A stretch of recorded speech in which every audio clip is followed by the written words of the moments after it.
In the recent past, I've really had to reapproach faith. Whether it's a faith in the universe, a faith in God, most importantly, it's a faith in yourself. I actually don't care if you have a faith in God or not. For me, if you have a faith in yourself, then you do have a faith in the universe or God because they created you and they're continuously flowing through you.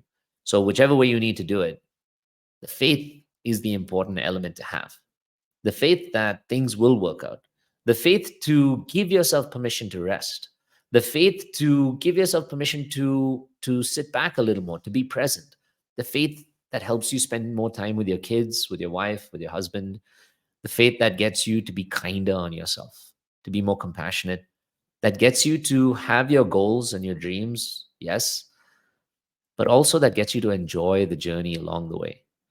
And for me, faith is a feeling, because you cannot have a total confidence in something and trust in something while you're still feeling scarce, while you're still feeling anxious. You can't. It's not possible. It's like one of the most beautiful things I learned about the body and the mind, which most people don't realize, even though the body can do and the mind can do every single thing, like it's insane, it still cannot do two opposite things at the exact same time. For example, you can't feel good and feel bad at exactly the same moment of time. Even if it's like a few seconds apart, yeah, but you can't do it exactly the same time. It's like you can't have night and day at exactly the same time. You can't feel good and bad at exactly the same time. And feeling bad in this case, when we talk about faith, is just an excuse. It's called a reverse feedback loop. It's just an excuse for your body to tune back into your mind and say things are not working out. Time to kick back into the amygdala, time to kick back into the fear cycle and start worrying. Whereas when you feel good, you have a reverse feedback loop, which is basically your body telling your mind how to feel. People don't realize that this actually exists in physiology, neuroscience, etc., but it's true. We think only of the first way, which is the mind telling the body, but the body actually tells the mind half the time, which then continues and completes the cycle, right? So then you go from mind to body, body to mind, and you can stay in that loop of I'm not good enough, I can't have things, I'm not worthy, etc. But when you go into this reverse feedback loop, if you can give yourself the opportunity to feel good by noticing some of the things that in your life that are working out instead of just noticing the things that aren't, by creating a version of your life that you want to aspire to have without feeling the scarcity of where you are now. So simply, if you're in a place of financial scarcity, viewing and seeing yourself in the future as having financial abundance. And financial abundance isn't being a billionaire or a trillionaire. It's just about being wealthy, having time, money, love, energy, everything that you can spend with freedom without feeling a sense of fear. And if you can continuously, like for a relationship, it's the sense of feeling safe, loved, secure, wanted by somebody else, being playful, joyful.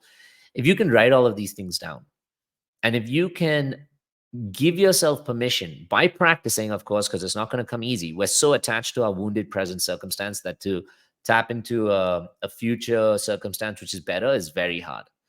But if you give yourself permission to do it by practicing, and by slowly, slowly staying in touch with that future loving self or that future successful financial, emotional, relationship place, then what it does is it gives your body the permission right now to change its emotional state. And as you change your emotional state right now in the present, then you also work to changing your brain's emotional or mental state. And by doing that, your brain now starts to attract by the law of attraction everything else that aligns with its state right now, the brain and the heart. The heart actually is the vibrational attraction space. And if you change the attractional space, the magnet that your heart is, it will change what you attract into your present moment, into your life.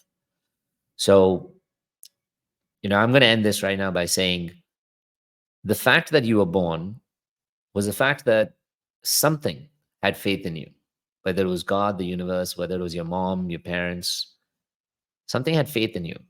Faith in the fact that a life that you'd live doesn't have to be like Gandhi's or whatever, but it would be a life that would add and give love, add and give joy, playfulness, creativity. Don't let your past, even if it was a difficult one, or your present, don't let them take away from the fact that there was a promise given to you when you were born. And that promise is that you have that capability. of playfulness, love, joy, success, get back to it. Try and tune back into it. Give yourself permission to have that, to access that. Break those old wounded cycles. Learn to create new loving ones. Because the faith that you have, that your life will get better, is the faith that you have that you deserve to live a good life. And it becomes the reality that you will live a good life. I love you all. I hope you have a beautiful day wherever you are. And if you think this helped, feel free to share it with everybody else around you. I'll see you soon.